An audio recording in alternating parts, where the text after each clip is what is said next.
네, 이번 시간에는 EIGRP의 매트릭에 대해서 한번 배워보도록 하겠습니다.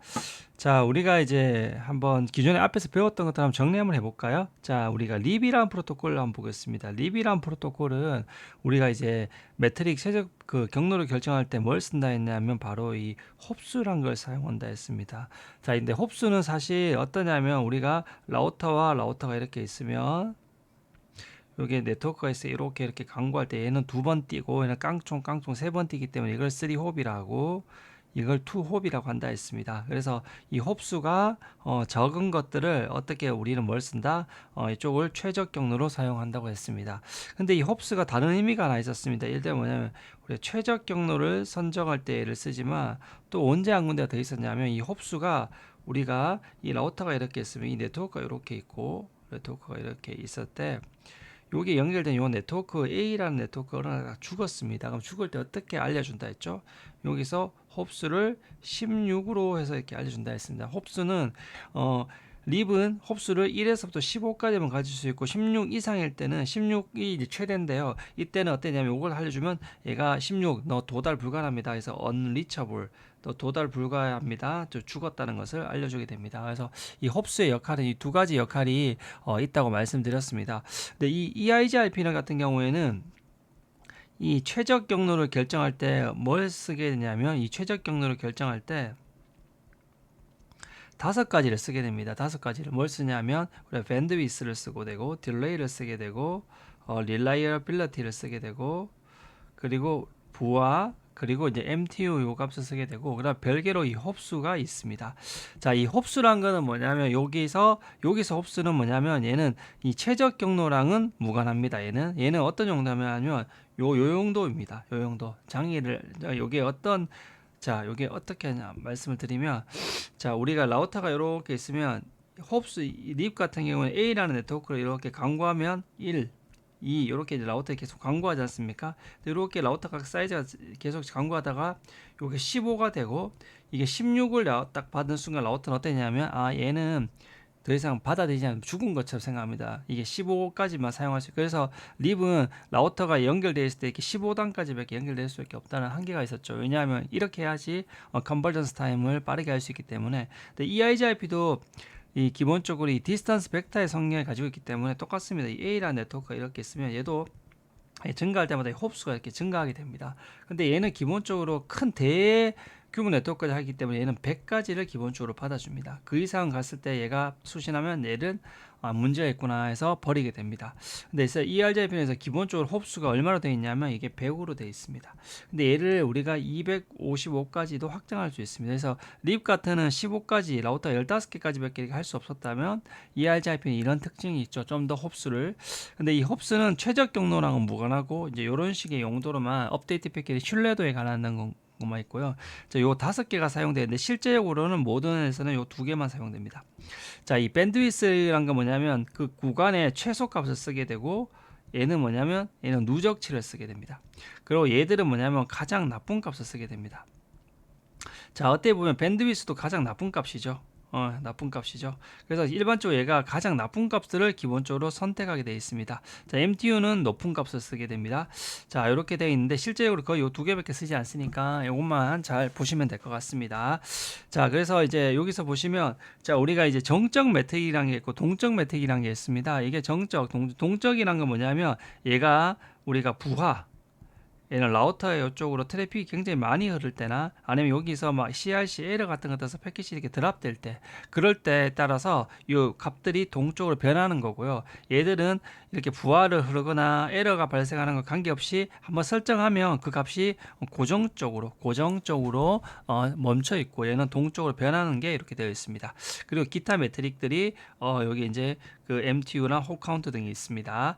자, 그래서 우리가 이 밴드위스는 뭐냐면 링크에서 슬로우 리스트 가장 뭐다 짧은 구간을 가장 스피드가 느린 구간 가장 저속 구간에 의해서 결정이 됩니다. 그래서 이게 어떤 게 있냐면 우리가 EIGRP가 이렇게 본사가 이렇게 해서 본사 내에서 이렇게 돼 있으면 밴드위스가 본사 내에서 이게 텐지로 고속으로 본사 내에 랜이 이렇게 돼 있어요. 그러면 여기 지사를 이렇게 연결합니다. 이런 대구 지사. 여기 부산지사를 이렇게 연결합니다. 이게 웬 거리니까 이쪽엔 좀 저가에 뭐 64K나 아니면 512K가 이렇게 돼 있다는 겁니다. 그 만약에 이쪽 구간에서 봤을 때는 뭐냐면 요 안쪽에 아무리 텐지라도 이런 거 아무 의미가 없다는 거죠. 뭘 쓴다? 밴드위스는 가장 최소값을 쓴다는 거죠. 요렇게 흐르는 트래픽이 있다면 최소값이 그냥 요걸 쓰게 된다는 겁니다. 그래서 이 최소값, 그래서 실제로는 이 웬 구간에 의해서 결정이 돼버린다는 특징이 있습니다. 자, 그렇게 해서 가장 느린 슬로우 리스트, 그러니까 딜레이는 누적이라 했습니다. 누적과 각 값대 누적. 그리고 이 부활한 것은 뭐냐면, 부활한 것은 가장 나쁜 경우, 또 얘도 일라이어빌리티도 뭐냐면 가장 나쁜 경우를 고려하게 되어 있습니다. 자, 이게 무슨 말이냐면 이 라우터가 이렇게 있으면 이렇게 부하가 이렇게 해서 패킷이 가는데 갑자기 어느 날 이 패킷이 이렇게 많았다가 해봅시다. 이렇게 많았다고. 많은 때가 있고 어떤 구간은 요 구간은 트래픽이 거의 없다고 해보겠습니다. 이렇게. 그래서 이럴 때는 어떻게 얘들이 표현했냐면 부하가 만약에 부하가 많을 때는 255분의 255 이렇게 해서 있으면 이게 높을수록 부하가 많은 겁니다. 만약 255분의 1이면 부하가 가장 적은 겁니다. 그래서 이렇게 패킷이 많이 흐를수록 이 위에 분자값이 올라가게 되고 패킷이 적을 때 분자값이 낮아지게 됩니다. 그럼 이럴 때 뭘 선택하냐면 가장 나쁜 값을 선택하게 되겠죠. 나쁜 값. 그러면 뭐냐면 이 부하가 가장 지금 많은 값이 요거죠. 예, 부하가 많으니까 요게 가장 나쁜 그 부하가 가장 많은 경우, 가장 월스트한 케이스를 생각해서 고려하게 됩니다. 자, 그리고 요렇게 해서 라우터가 요렇게 있는데 요쪽 구간에 만약에 막 패킷이 많이 유실되고 있다 해봅시다. 트래픽이 복잡해서. 근데 반면 요쪽에는 한 개도 이렇게 유실되는 게 없다고 해봅시다. 이 로스가 많지 않습니까? 그럼 어떠냐면 얘가 신뢰도를 나타내게 됩니다. 신뢰도를 나타내는데 우리가 신뢰도가 제일 높은 거 255분의 255 1, 요 값이 신뢰도가 가장 높은 값입니다. 그래서 이렇게 우리가 이 분자값이 높으면 신뢰도가 높고 분자값이 낮으면 신뢰도가 낮게 됩니다. 그래서 에러가 많이 발생하면 이렇게 신뢰도가 낮고 에러가 없으면 신뢰도가 높게 됩니다. 그렇게 해서 결정이 되게 됩니다. 그래서 이 두 개 값들은 뭐냐면 이 실시간 부하와 실시간 그런 트래픽의 에러 요건에서 결정이 되게 되고, 그래서 여기 잘 보시면 부하라는 것은 데이터 전송 방향의 부하인데 이 가장 최소값 최대값 255분의 1부터 255까지 가질 수 있다는 거죠. 그래서 이 가장 나쁜 경우, 이 링크 중에서 가장 나쁜 경우를 선택하면 되고, 이 신뢰도 같은 경우도 가장 나쁜 경우, 얘는 255는 255가 가장 높고 숫자가 나올수록 낮지 않습니까? 그렇게 하게 된다는 겁니다. 근데 이 동적인 값들을 왜 사용하지 않을까요? 자, 우리가 이렇게 있으면 나중에 이제 더 배우시면 알겠지만 이 동적인 우리가 매트릭 값이 우리가 립 같은 거 이렇게 넘길 때 플러스 1에서 홉수 1, 홉수 2라고 하는데, 만약에 내가 가정을 한번 해볼게요. 내가 트래픽이 많이 흐르면 얘에다가 플러스 곱하기 2를 해주고, 트래픽이 안 흐르면 나누기 2를 해주고, 이렇게 해서 홉수를 만약 결정하고, 만약에 에러가 발생해서 하면 더하기 2를 해주고, 에러가 발생 안 하면 그대로 두고, 이런 식으로 홉수를 한 다음에 어떻게 되냐면 얘한테 1로 강구했다가 갑자기 부하가 많아지면 얘한테 3으로 강구해야 되고, 또 에러가 많아지면 3으로 강구해야 되고, 이렇게 하면 뭐냐면 얘가 이 데이터 트래픽에 따라서 얘가 계속 네트워크에 대한 정보를 계속 갱신해 줘야 됩니다. 그럼 이 트래픽이 없을 때나 있을 때나 따라서 계속 갱신하면 DL 라우터도 계속 갱신을 받아야 되겠죠. 그럼 어떻게 되냐면 이 네트워크가 더 혼잡스러워지게 되고 굉장히 불안정해집니다. 그래서 우리가 실제로는 이런 이 동적인 매트릭 값들을 실제 관리자들이 선호하지가 않죠. 그래서 이런 것들은 계속 또 최적 경쟁을 선정해야 되기 때문에 사실상 이것도 동적인 매트릭들은 거의 사용되지 않게 됩니다. 그래서 정적인 매트릭스 요것들만 사용된다, 이렇게 알아두시면 되겠고, 혹시 이렇게 해서 나중에 이제 요것들을 보시면 공식이 이렇게 돼 있는데 이게 좀 복잡해 보이죠? 처음에 저도 쫄았습니다, 이거 보고. 근데 나중에 이제 보시면 아무것도 아닌데 이게 막 너무 숫자나 이것들 섞여 있어 복잡해 보이는데, 여기 보면 이 K1이란 게 K1 뭐 K2 K3, K4, K5 이렇게 되어 있습니다. 그래서 내가 보면 K1이 대역폭 관련된 거고, K3가 딜레이고, 이런 식의 관련된 이 가중치 값들이거든요. 그래서 우리가 만약에 이 상태에서 대역폭을 사용한다는 거는 K1을 1로 둔다는 겁니다. 사용 안 하면 0입니다. 만약 0이 되면 어쩌면 0 곱하기 2가 사라지겠죠. 만약 다 0으로 두면 다 없으니까 매트릭 값이 항상 0이 됩니다. 이러면 안 되겠죠. 그래서 일반적으로 어떻게 쓰냐면 이 K1 대역폭은 1이고 K2는 0으로 합니다. 0이 되면 이 전체가 나눠지죠. 자, K3는 얼마나 1로 합니다. 그리고 K4, K5도 0으로 합니다. 근데 얘가 곱하기 0이 되면 전체가 0이 되지 않습니까? 이때 K5가 0일 때는 이걸 그냥 아웃되게 설계가 되어 있습니다. 계산식이.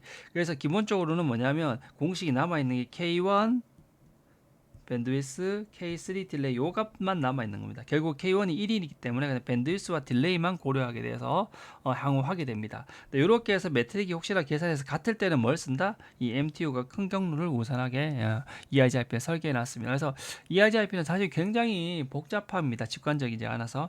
자, 이걸 한번 보시면 자, 대역폭 이렇게 돼 있으면 뭐냐면 요즘에 최고 나쁜 걸 선택해야 되죠. 그럼 뭘 선택해야 얘가 나쁘죠.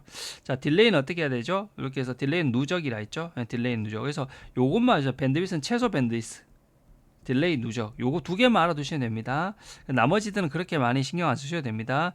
그래서 릴라이어빌리티는 뭐냐면 에러가 많이 발생, 가장 릴라이어빌리티와 로드는 가장 에러가 많이 발생, 가장 나쁜 경우를 선택하라 했죠. 나쁜 경우. 그럼 릴라이어빌리티는 어떻게 되냐면 255분의 255에 갈수록 뭐냐 신뢰도가 높은 거고, 부하는 어떻게 됩니까? 부하는 낮을수록 더 안정적이죠. 부하는 것은 높을수록 더 어떻게 부하가 높아질수록 더 이게 그 링크가 더 안 좋아지겠죠. 에러가 발생할 경우 같은 게 많아지니까. 그래서 릴레이빌리티 같은 경우는 뭐냐면 가장 나쁜 경우가 뭐냐면 여기 높을수록 신뢰도 중에 가장 낮은 값 이걸 선택하게 되고요. 이 부하라는 값은 뭐냐면 부하가 제일 나쁘다는 거 뭐냐면 부하가 가장 많이 흐른 경우. 그래서 부하가 많이 흐르는 경우라서 요걸 선택해야 됩니다. 그림 이건 잘못됐습니다. 그래서 부하가 가장 많이 흐르는 요게 경우, 얘는 신뢰도가 가장 낮은 경우. 그래서 실제 이렇게 해서 신뢰도가 가장 낮은 경우, 그래서 가장 나쁜 경우를 선택하시고, 부하는 뭐냐면 가장 높은 거, 가장 많이 높이 흘러서 에러가 발생할 확률이 높은 그것을 선택해 주시면 됩니다. 근데 이렇게 해서 양쪽이 모두 다 같을 때는 뭘 쓴다? 이 MTU 값을 사용하게 된다. 이렇게만 알아두시면 될 것 같습니다. 그래서 이런 것들은 참고로 이렇게 알아두시면 됩니다. 그래서 우리가 만약에 한번 보겠습니다. 내가 여기 A라는 네트워크가 있고 여기 B라는 네트워크가 있다 해봅시다. 이 라우터에서 이렇게 A라는 네트워크를 찾아가고 이 라우터에서 B 네트워크를 찾아간다고 해봅시다. 네트워크 찾아간다고 보겠습니다. 자, 이렇게 찾아갈 때 뭐냐면 얘가 이렇게 갈 때는 최소 밴드위스가 어딥니까? 256이죠. 그래서 이쪽으로 할 때는 256을 선택하는 반면에 자, 이렇게 갈 때는 어떻게 됩니까? 요 둘 중에 최소가 어딥니까? 이거죠.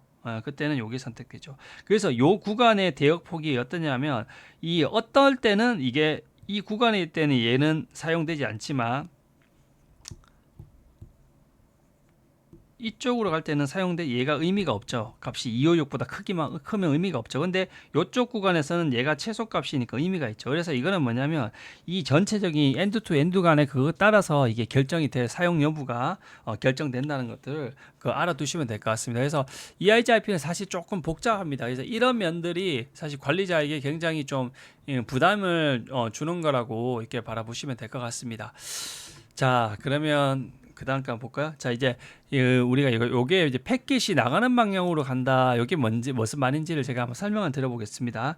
자, 우리가 기존에는 뭐냐면 립 같은 경우는 굉장히 편했던 게 뭐냐면 이 라우터가 이렇게 있으면 이렇게 자기 A라는 네트워크가 연결되어 있으면 자기는 이제 바로 여기 연결되어 있으니까 홉스 0으로 보고 옆에 넘길 때는 플러스 1 해서 던집니다. 던질 때. 그럼 얘는 또 플러스 1 해서 던집니다.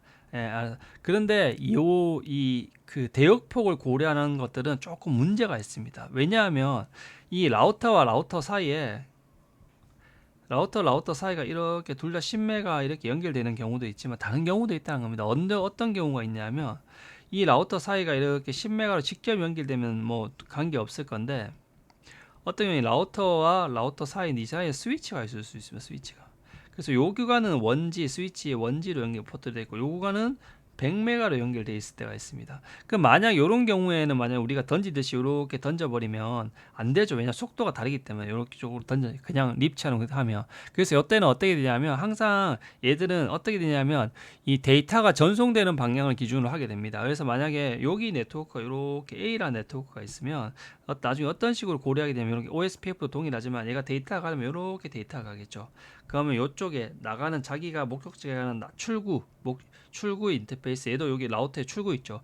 요 두 가지의 값들을 고려하게 되는 겁니다. 여기서 이쪽의 대역폭 값과 이쪽의 대역폭 값을 고려하고 또 딜레이 값을 고려하게 되어 있습니다. 그래서 이런 식으로 우리가 속도가 다를 때 그래서 라우터에 어떤 데이터가 목적지가 가는 이 출구 방향을 한다. 그래서 잘못하면 이쪽을 이렇게 더해버리면 안 된다는 거죠. 이쪽을 이렇게. 그래서 항상 이렇게 라우터 이렇게 갈 때 출구 방향, 얘는 나가고 얘는 수신하고 얘는 나가니까 그 방향을 대해서 볼 최소가 선택하고 이렇게 선택해 줘야 된다는 특징이 있습니다. 자, 요것이 이제 나왔는데요. 그래서 닉 같은 경우에는 사실 뭐 크게 이제 요 사이에 대역폭을 고려하지 않기 때문에 사실 관계는 없지만 EIGRP나 OSPF처럼 밴드위스를 대역 매트릭으로 하는 프로토콜들은 항상 뭐냐면 실제 이렇게 한다는 겁니다. 그래서 왜냐하면 실제 얘가 1.1.1.0이나 24가 있으면 우리가 디스턴스 패턴은 어떻게 된다 했죠? 네트워크가 있으면 나에게 이게 있어 이렇게 루머처럼 던진다 했죠. 실제 그래서 네트워크 알려주는 패킷은 이렇게 가게 된다는 겁니다. 알려주는 패킷들은. 근데 실제적으로 나중에 우리가 매트릭 계산할 때 어떠냐면 요 목적지 가는 요쪽 포트를 기준으로 계산을 해야 된다는 것들을 아시면 될 것 같습니다. 자, 그래서 우리가 매트릭에서 K 웨이트라는 값들이 뭐냐면 우리가 앞쪽에 이제 계산을 배울 때 K 웨이트라는 값들은 이 공식에 보면 요 K 값들입니다. K 값들인데 이 K 값들을 우리가 이제 기본적으로는 온오프 개념으로 1,0만 거있습니다. 1을 쓸 때는 그냥 요걸 그냥 1로 해서 쓴다는 개념이고 0을 오프 이런 개념을 많이 쓰는데 이 값들을 1뿐만 아니라 더 가중치를 난 대역폭에 더 가중치를 주고 싶다면 255까지 요 값들이 각각 255까지 가질 수는 있습니다. 근데 거의 그렇게 잘 운영하지는 않고요. 이 매트릭 웨이트는 기본적으로 10 이렇게 해서 주로 사용하게 됩니다. 그래서 우리가 나중에 라우터 EIGRP에서 매트릭 웨이트 이렇게 해서 값을 설정할 수 있게 되어 있습니다. 그래서 이게 5개 값이 있거든요. K1부터 K2 K3, K4, K5 앞에 5가지 요소들이 있었지 않습니까? 요게 있는데 제일 앞에 0은 뭐냐? 이것들은 뭐냐면 얘는 이제 우리가 IP에 보면 IP 헤드에 보면 이런 식으로 해서 우리가 그 우선순위를 나타낼 수 있는 이 구간이 있다 했습니다. 그래서 IP 프리시던스에서 우선순위를 나타낼 수 있는 건데 뭐 000, 001, 010, 뭐 012 이렇게 해서도 올라갈수록 얘가 우선순위를 높게 잡아놓고 제일 낮으면 우리가 별로 덜 우선순위라 해서 베스트 에포트라 해서 마킹을 할 수 있다 해놨습니다. 근데 얘는 기본적으로 항상 요 값을 0으로 이렇게 하게 되어 있습니다. 그래서 사실상 이게 큰 의미는 없습니다. 얘들이 사실상 이걸 딴 값을 설정해도 다 0으로 동작하게 되어 있더라고요. EIGRP들이. 그래서 제일 앞에 이 TOS가 타입 오브 서비스 IP에 대해 그 값을 결정하는 거라 하고 이 K-웨이트라는 것은 이제 가중치 아까 할 수 있다 했지만 실제로는 어떻게 준다면 0을 오프 1을 온으로 이런 식으로만 쓰고 여기 더 가중치 주면 줄 수 있지만 실제 그렇게 사용하지 않는다 이렇게 알아두시면 될 것 같습니다. 자, 이 K-웨이트 값이 왜 중요하냐면 이것들은 네이버 간에 반드시 일치해야 된다는 게 이게 뭐냐면 우리가 아까 공식이 어떠냐면 이렇게 만약에 기본 아까 보시면 K1 막 복잡한 공식이 있었지만 뭐 K1 곱하기 뭐 K2 곱하기 뭐 있는데 자, 이 라우터는 할 때 K1에다가 K1 값을 100으로 하고 K2를 100으로 하고 이 라우터는 K1 값을 1로 하고 1로 하면 어떠냐면 서로가 최고 우선순위하는 공식이 다르기 때문에 얘는 이쪽을 바라보고 얘는 이쪽으로 우선순위를 바라보면서 이런 식으로 트래픽이 루프가 돌 수 있습니다. 그래서 어떻게 되냐면 이 EIGRP에 참여하는 모든 라우터들은 모두 다 K1은 얘가 100으로 하면 K1 100, 100, 1로 했으면 얘도 K1 100, 100, 100, 1로 해서 동일한 기준을 가져야 된다는 거죠. 그래서 그 고무줄 잣대가 아니라 모두 다 동일한 잣대로 해서 해야지만 서로 간에 혼돈이 되지 않는다는 거죠. 그래서 서로마다 동일한 가중치 값을 주어야 된다는 것들이 있습니다. 그래서 이걸 꼭 알아두시고 이게 안 되면 네이버가 이렇게 깨져 버립니다. K-밸류 미스매치라 해서. 그래서 향후에 이제 실습하면서 보시게 될 겁니다. 자, 그럼 밴드위스 값들은 어떠냐면 얘는 뭐냐면 10G를 기준으로 합니다. 10G. 요거 하나만 기억해 주시면 10G.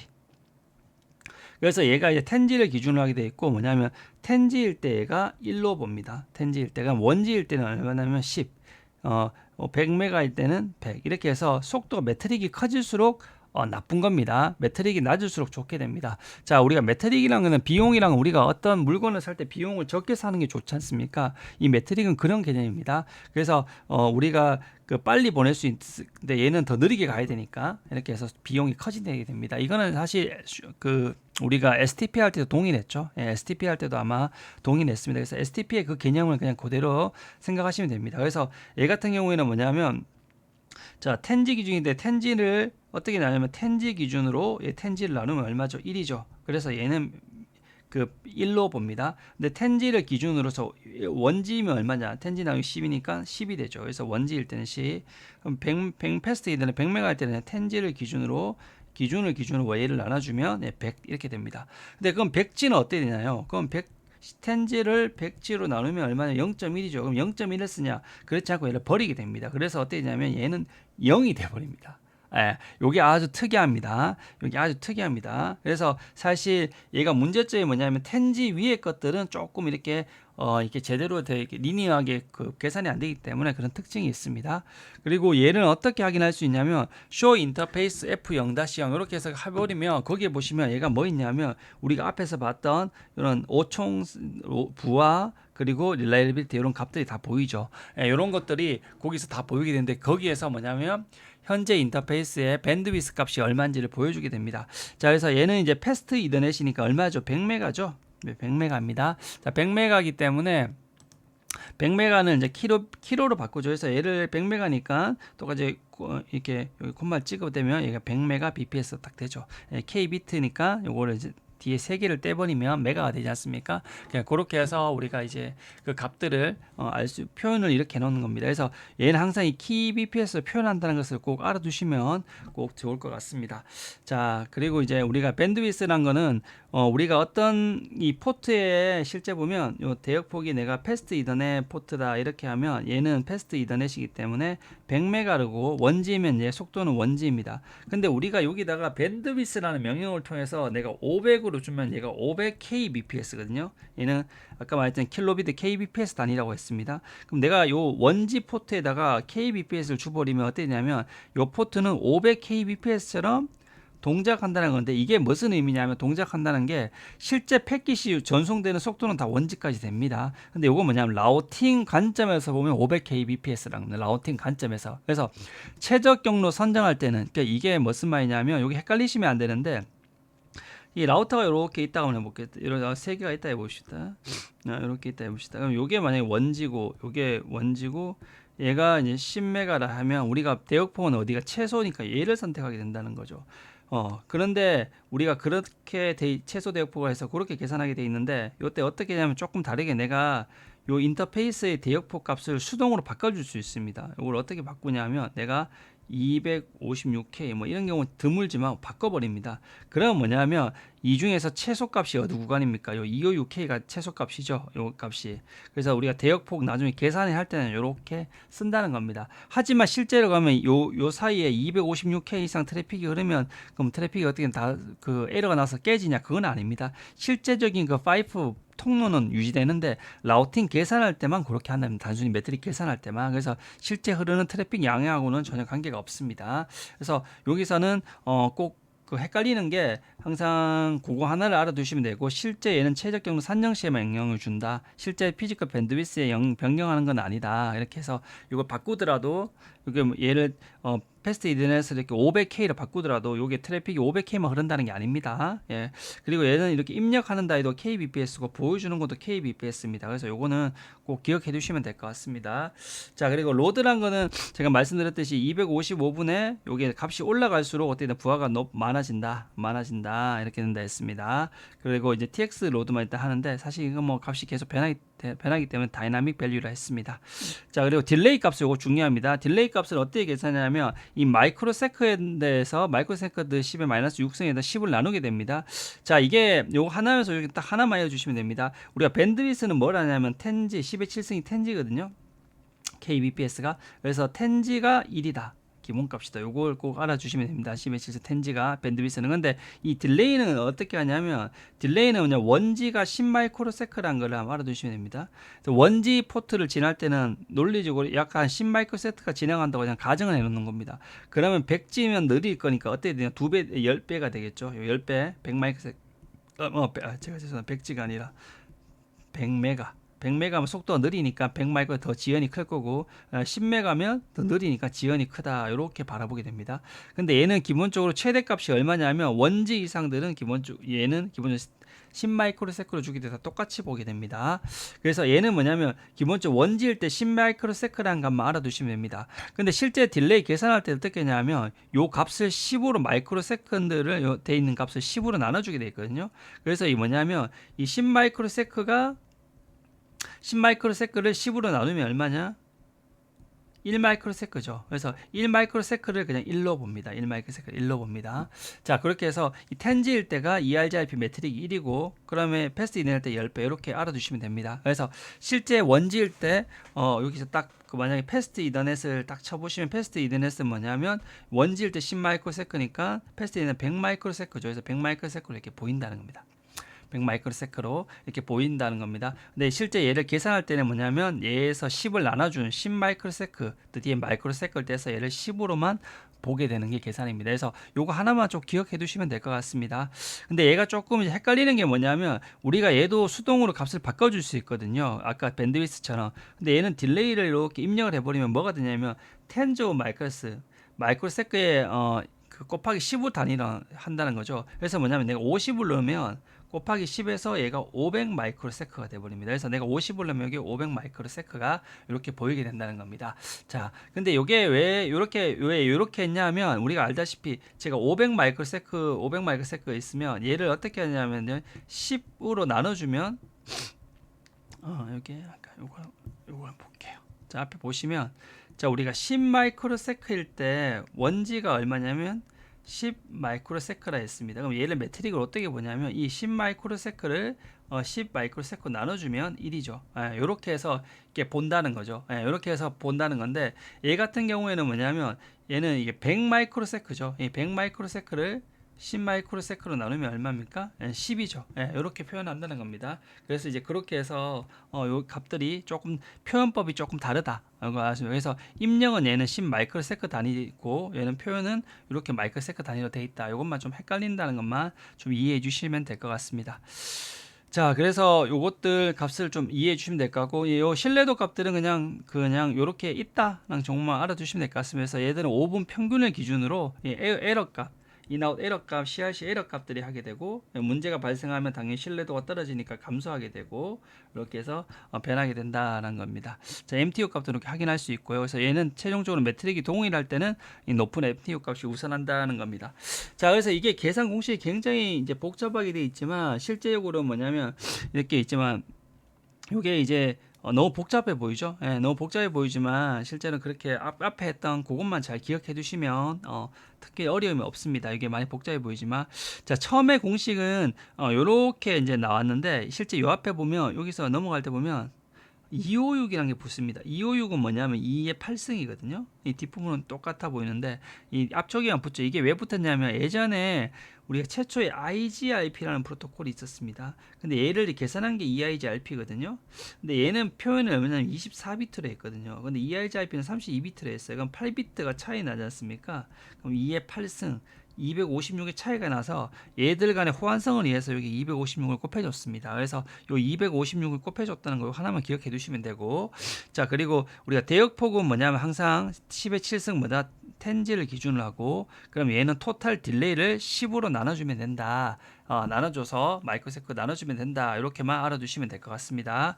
자, 그래서 10의 7승을 기준으로 하고 배역폭은 얘는 그냥 전체 딜레이를 10으로 나눠주라 마이크로세크 단위로 그것만 알아두시면 됩니다. 그래서 요거 두 개 하고 그다음에 곱하기 256 이렇게 해주시면 됩니다. 그래서 요거 두 개만 잘 기억해 주시면 됩니다. 왜냐하면 왜 이렇게 하냐면 나머지 이 K2 K1, K3 빼고 K5는 다 안 쓰기 때문에 요 값들이 다 이렇게 0으로 해서 다 날아가게 됩니다. 그래서 요 값들만 이렇게 남게 된다는 의미입니다. 자, 그래서 요 값들을 제가 한번 보여드릴게요. 자, 우리 공식을 어떻게 했냐면 앞에서 말했듯이 256에다가 밴드위스에 대한 매트릭과 딜레이에 대한 매트릭을 이제 해주면 된다거든요. 그럼 우리가 밴드위스는 10의 7승 텐지 기준으로 텐지가 1이고 텐지보다 나쁜 거 원지면 얼마 된다? 10. 그러면서 요걸 텐지 기준인데 자, 텐지일 때는 텐지로 나누니까 얼마 된다? 1. 그럼 텐지일 때 원지가 들어오면 1에서 나누면 10 더 커지고 나빠지는 거죠. 요거 알아두시면 되고요. 그리고 딜레이일 때는 어떻게 한다 했죠? 딜레이는 기준이 뭘로 잡으라 했죠? 원지가 어떻게 된다? 10 마이크로세크 요거 하나만 기억하도록 했죠. 그러면 100메가는 요거보다 더 나쁜 얼마 된다? 곱하기 10배. 얘가 10배가 줄어드니까 지연이 더 증가해서 100 마이크로세크 이렇게 된다 했습니다. 자, 얘는 그럼 어떻게 한다? 공식을 구할 때 어때고 없는 되죠? 자, 요 값을 10 마이크로세컨으로 나눠주면 된다 했습니다. 요걸 10 마이크로세컨 나눠주면 얘는 1이고 얘를 10 마이크로세컨 나눠주면 10입니다. 그래서 얘의 딜레이나 값도 매트릭이 이렇게 된다는 겁니다. 자, 요거 하나만 잘 기억해 주시면 됩니다. 자, 여기 한번 적어 놓을게요. 그래서 대역폭은 뭐다? 10의 7승 kbps인 텐지 기준이다. 딜레이는 뭘 기준으로 한다? 딜레이는 우리가 요 값을 알아다 원지가 10 마이크로세크다. 최고 좋은 값. 그래서 요 값을 기준으로 하게 되고 얘를 매트릭 얼마를 본다? 1로. 얘도 이걸 1로 본다는 거죠. 그래서 만약에 100 마이크로세크가 하면 얘는 100 마이크로 10만 하면 10, 10배로 값이 더 나빠지고 얘도 100메가가 되면 얘보다 10배가 넘어지니까 10이 돼 버린다는 거죠. 자, 그래서 우리가 만약에 원지의 환경이다 해볼게요. 원지. 자, 원지이면 대역폭이 얼마니까 10의 7승에 텐지에서 원지를 나누면 얼마죠? 10이죠. 그래서 대역폭은 10입니다. 그리고 딜레이는 얼마냐? 10 마이크로세컨인데 원지가 10 마이크로세컨 10 마이크로세컨 나누니까 1이죠. 그래서 10 더하기 1 하고 여기다가 256을 곱해주면 된다는 겁니다. 자, 만약에 이게 100메가다. 100메가다. 100메가는 텐지에서 100메가를 나누면 100이 되죠. 얘가 바로 대역폭의 매트릭이 되고요. 자, 100메가일 때는 제가 원지일 때 딜레이가 얼마였죠? 딜레이가 얘 기준이 매트릭이 1이었죠. 그러니까 얘는 똑같이 속도가 10분의 1로 하니까 얘는 10으로 증가시키면 되겠습니다. 그래서 256에다가 100 더하기 10 이렇게 해서 계산해 주시면 됩니다. 그래서 이렇게 해서 256에다가 밴드위스 딜레이 값 각각 매트릭 값에 변하는 값들을 이렇게 넣어 주셔서 계산하면 된다는 겁니다. 그래서 이렇게 이제 요 포트별로 이렇게 되어 있습니다. 근데 사실 여기서 조금 저희가 이렇게 단일 포트만 있지 실제적으로는 그 구간별로 가장 최소값 또 누적값을 해야 되지 않습니까? 그래서 그것들은 지금 그런 상태가 아니라 한 포트일 때만 단순하게 제가 계산해서 한번 보여드렸습니다. 그래서 K 값은 제가 무조건 같아야 된다. 이거 알아두셨습니다. 아니면 네이버가 될 수 없다. 이것도 꼭 말씀을 드렸고요 앞에서요. 그래서 이 K 값들은 여기 ShoIP 프로토콜에서 알 수 있습니다. 그래서 만약 CCNA 문제에서 이렇게 해서 이렇게 나왔습니다. 그럼 이렇게 해서 K1, K2, K3가 K4가 뭔지 안 알려줍니다. 그래서 우리는 K1하고 K3만 심반쪽 1인데 이 K1이 뭐다? 밴드위스의 가중치, K3가 뭐다? 딜레이 가중치. 그리고 2, 4, 5들은 거의 사용하지 않는다. 이렇게 말씀을 드렸습니다. 그래서 그것들은 5가 MTU고 2가 릴라이빌리티, 4가 아마 로드일 겁니다. 자, 그렇게 해서 여기 보시면 2가 로드네요. 2가 로드, 4가 릴라이빌리티네요. 그래서 2가 여기 2가 로드네요. 2가 로드고 4가 릴라이빌리티. 이렇게 알아두시면 될 것 같습니다. 그래서 요거는 꼭 기억이 필요합니다. 자, 그리고 이제 여기서부터 이제 중요한 전송 원리에 대해서 말씀을 드리도록 하겠습니다. 저희가 이제 그 앞에서 이제 저희가 제 1교시 때 배웠던 거에 대해서 이제 MTU를 배웠는데 이제 조금 이제 매치가 안 될 수 있을 겁니다. 자, 우리 예전에 제가 요거 설명했나요? 듀얼 알고리즘.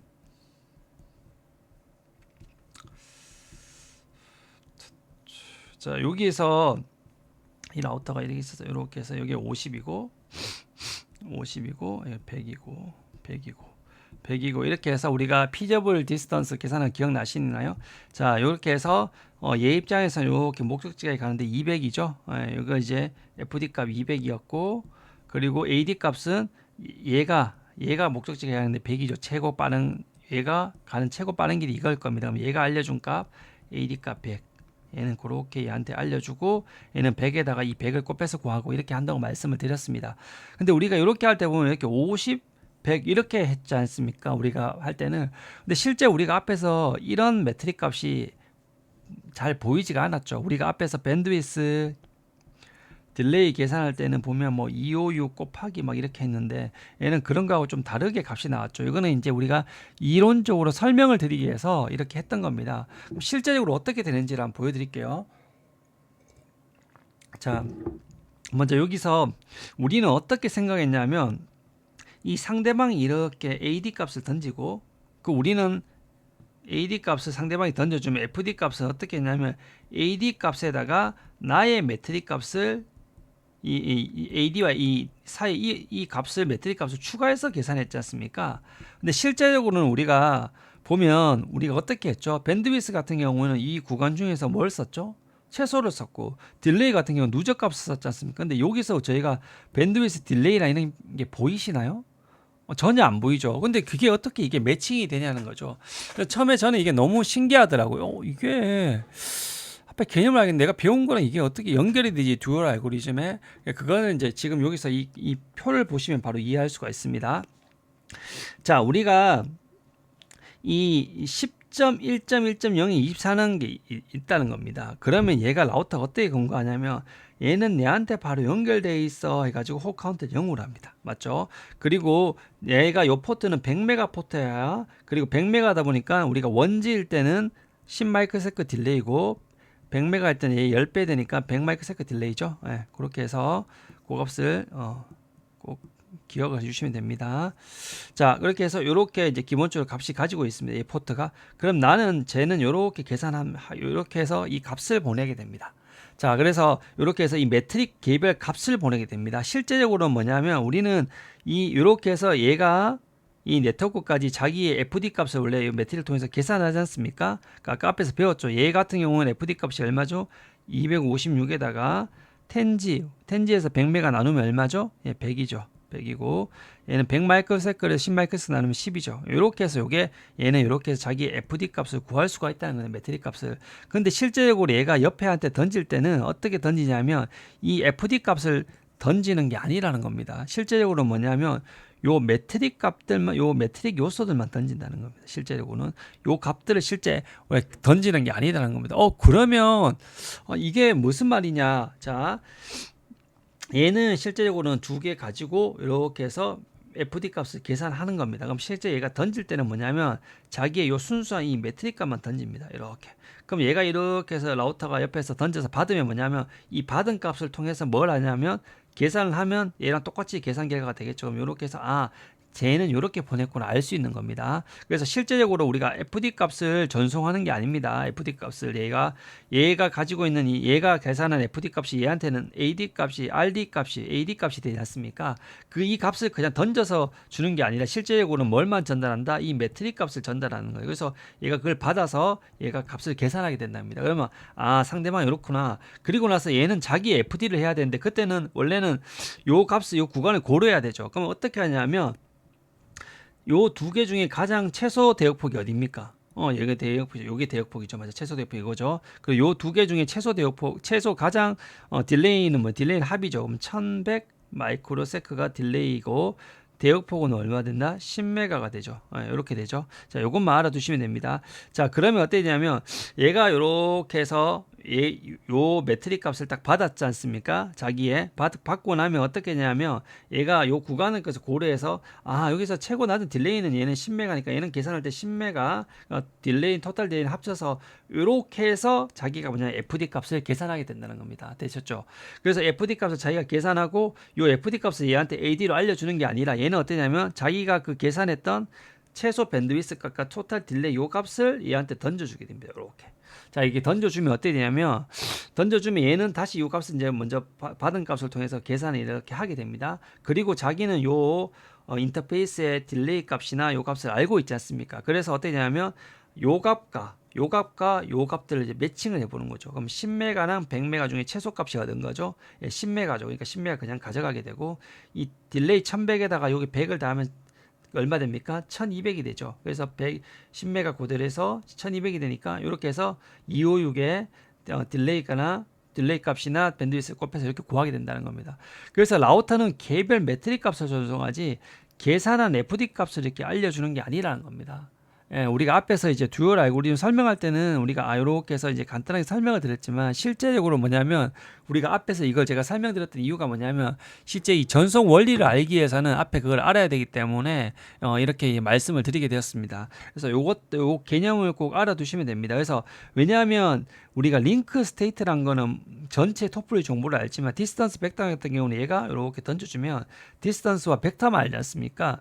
전체는 모른다는 겁니다. 그래서 이 구간이 100개 있을 때 이 구간이 얼마인지 다 알 수가 없다는 겁니다. 그래서 그렇게까지 할 수 있는 게 아니기 때문에 얘는 어떻게 이것을 알 수 있냐면 각자 자기가 라우터에서 자기가 구했던 최소가 딜레이를 던져주고 자기는 그것 통해서 이 링크에 이 구해준 값에 비교해서 이걸 비교해서 또 더해줘서 이 값을 구하게 된다는 겁니다. 그래서 이 원리를 꼭 이해해 주셨으면 좋겠습니다.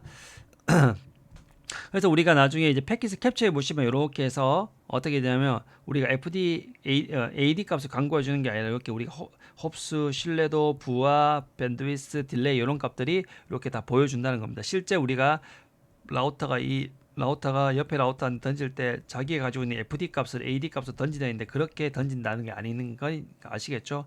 요 자기가 가지고 있던 이때까지 최소 경로 중에 밴드위스가 자기가 알고 있던 또 누적 딜레이와 밴드 이런 값들을 던지게 된다는 겁니다. 자, 그래서 우리가 실제적으로 이거를 이제 어떻게 나중에 알 수 있냐면 토폴로지 DB를 보면 이렇게 그 프리픽스를 치면 그 구간까지 최소 나는 이렇게 하고 딜레이 이렇게 해서 계산해 보니까 얘가 FD 값이 얘가 피저블 디스턴스 얘가 AD 값 수신한 값이거든요. 그래서 그것에다가 수신한 값에다가 자기의 그것을 해서 구한다는 겁니다. 그래서 이걸 어떻게 구했냐? 바로 앞에서 제가 설명드렸던 요 그림만 잘 이해해 주시면 다 이해가 될 것 같습니다. 그래서 생각보다 이걸 모르시는 분들이 아마 대부분이실 거예요. 예, 기본적인 건데. 자, 그리고 이제 예제를 한 번만 보고 하겠습니다. 자, 요것들을 한번 여러분들 한번 이렇게 한번 생각을 해보시고 구해 볼 수 있는지 한번 보시면 될 것 같습니다. 이걸 어떻게 해야 될지 한번 생각해 보시고 자, 어떻게 하면 좋을지 한번 생각을 해보셨으면 좋을 것 같습니다. 자, 우리 밴드위스는 10G를 1로 간주한다 했죠. 네, 10G를 1로 그리고 딜레이는 1G니까 10MS를 1로 간주해서 이렇게 한다고 이렇게 했습니다. 자, 이걸 한번 볼게요. 자, 우리가 그 R1에서 R4까지 이제 간다고 한번 해보겠습니다. R1에서 R4까지 간대. 자, 요렇게 가는 경로가 있고 요렇게 가는 경로가 있지 않습니까? 자, 그럼 R1 위쪽으로 가는 경로 보겠습니다. 이 경로에서 밴드위스를 최소는 어디입니까? 100메가, 100메가, 10메가 최소가 어디죠? 네, 10 요거네요. 요거고요. 자, 그리고 딜레이는 어떻게 돼요? 누적된다 했죠. 40, 10, 90 합치면 이거는 대역폭은 10메가 bps고 딜레이는 얼마 된다? 딜레이는 이제 100ms가 되네요. 맞죠? 이렇게 되고요. 자, 아래쪽 구간을 볼게요. 여기서 최소 보면 가장 낮은 대역폭이 어디죠? 예, 요거네요. 밴드위스는 50mbps가 되고요. 그리고 딜레이는 어떻게 되냐 볼게요. 딜레이는 다 더하면 30, 10, 10, 10 더하면 얼마 된다? 예, 70 미리세크가 된다. 이렇게 볼 수 있습니다. 자, 그러면 이게 이렇게 보시고 요 다음 페이지를 한번 보겠습니다. 자, 그러면 이 상태에서 이제 우리가 한번 이제 구해봐야 되니까 만약에 위쪽으로 된 이제 토폴로지를 이제 실제로 보았을 때는 사실 여기서 봤을 때는 밴드위스도 좋고 딜레이도 적은 이쪽이 더 우선할 건데 요 위쪽에만 한번 우리가 계산 한번 해보겠습니다. 위쪽에만 자 위쪽 경로로 가는 걸 한번 계산해 보자는 거죠. 그럼 요 경로로 갔을 때는 아까 말씀드렸듯이 가장 최소 밴드위스는 요 10메가죠. 10메가 bps고 그리고 딜레이는 누적되니까 어떻게 된다? 예, 100 미리세크 이렇게 되어 있습니다. 자, 그러면 우리가 대역폭은 10GBps 기준이 1이었다 했죠. 얘를 10메가로 나눠준다는 겁니다. 10메가 그러면 얼마죠? 예, 1000이죠. 예, 1000이고 그리고 얘는 100ms네. 100ms 맞죠? 100ms. 자, 100ms니까 어떻게 하냐면 우리가 그 10 마이크로세컨 나눠주는데 100ms는 이렇게 볼 수 있죠. 100에다가 000 마이크로세크로 볼 수 있죠. 얘를 10 마이크로세크 나눠주면 0 하나 떼면 만이 되네요. 그럼 얘의 그 매트릭은 만이네요. 그러면 256에다가 이 밴드위스 1000에다가 이 만 값을 곱해주면 얘가 뭘 구할 수 있다. 만 값을 이렇게 해주면 이게 뭐다? 얘가의 피저블 디스턴스를 이렇게 구할 수가 있다는 겁니다. 이쪽 구간에 대해서 이렇게 온 거에 대해서 그래서 이렇게 해서 구할 수가 있게 되는 겁니다. 그래서 이 개념을 한번 이제 보시고 이해해 두시면 될 것 같습니다. 자, 다음 이제 예제 한 번만 더 한번 해보도록 하겠습니다. 예제를 자 그러면 요 문제는 요 위의 경로와 요 위로 이렇게 가는 경로와 이렇게 아래 가는 경로를 각각 한번 여러분들 한번 잠깐 멈춰 놓고 한번 계산해 보시고 다음 보게 될까요? 자, 우리가 계산했던 거는 한번 각각 한번 해 보십시오. 자, 무엇이 맞는지 한번 해 보시고 뒤에 이제 같이 한번 풀어 보도록 하겠습니다. 이걸 자기가 안 해 보고 답을 보면 너무 당연한 거라서 자기가 고민을 한번 해 봐야 되기 때문에 이게 중요하더라고요. 자,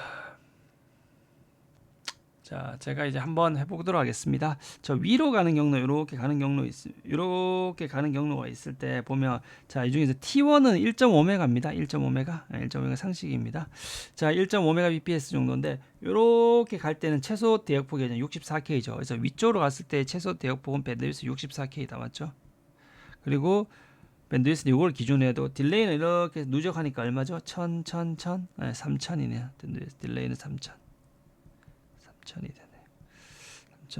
3000. 아래쪽은 뭐냐? 밴드위스가 둘 다 최소가 다 256K나? 밴드위스는 256K. 딜레이는 어떻게 된다? 누적이죠. 2000. 이렇게 해서 가면 될 것 같습니다. 자, 그러면 이게 한번 볼게요. 자, 이쪽에서 우리가 항상 64K이지 않습니까? 원하는 텐지가 10의 7승 kbps죠. 예. 텐지에서 텐지 10의 7승 kbps. 텐지에서 64kbps를 나눠주면 된다는 거죠. 예, 이렇게 해서 나눠주면 이 값이 얼마가 나오냐? 이거 나눠서 해버리면 나누고 그리고 이렇게 해서 256 곱하기 밴드위스 더하기 우리가 딜레이 값인데, 이렇게 해서 얘가 256까지 곱해서 하면 얘가 이렇게 해서 나누면 15만 6252 이렇게 나오는 것 같습니다. 거기다 256을 곱하면 이렇게 되고요. 딜레이는 누적이라 했지 않습니까? 1000, 1000, 1000 합치면 3000이지 않습니까? 예, 3000. 이게 3000인데 이게 실제는 얘가 간단하게 매트릭으로 다 계산한 값으로 해놨네요. 1000이라 얘가 실제 얘가 10,000 마이크로세크, 10,000 마이크로세크, 10,000 마이크로세크라고 한번 해보겠습니다. 그러면 30,000 마이크로세크죠. 30,000 마이크로세크를 10 마이크로세컨드 나누면 3000이죠. 예, 3000. 이렇게 해서 그 값들을 미리 계산해 놨네요. 계산해 놓은 값들에다가 256을 곱해서 이렇게 해서 더해주면 답이 나온다는 거죠. 그래서 이렇게 이제 구할 수가 있고요. 위에 것도 뭐냐면 딜레이는 아래쪽 경로는 요거는 256으로 나눠줘야죠. 10의 7승에서 256으로 나눠주고 이렇게 나눠주고 밴드위스 이렇게 256 밴드위스 딜레이인데 얘는 이제 각각 이렇게 바로 해주는 것 같네요. 그래서 256을 다시 곱하면 어떻게 됩니까?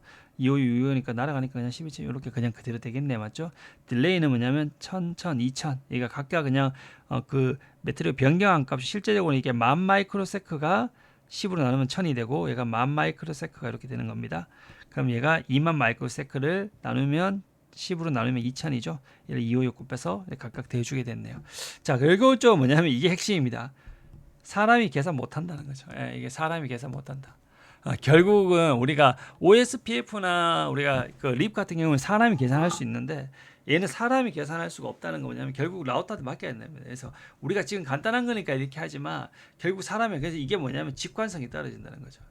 그래서 내가 베스트 패스를 생각보다 바로 직관적으로 알기가 어렵다는 한계가 있습니다. 그래서 이 우리가 이제 제가 처음에 이거를 나중에 그 보시면 뭐가 당황스럽냐면 그 랩 하시다 보면 얘가 이런 값들이 매트릭인 거예요. 이런 값들이 30만, 20만 막 이런 값들이. 근데 이런 값들이 OSPF를 쓸 때나 립을 쓸 때는 도저히 볼 수가 없는 값들이거든요. 그러니까 이게 너무 계산이 불편하다는 거죠. EIGRP에서 너무 많은 매트릭을 고려했지만 너무 계산법이 너무 복잡하다는 거죠. 예, 그래서 이런 EIGRP의 그런 좀 한계점이 있습니다. 자, 오늘 이렇게 너무 수고하셨습니다.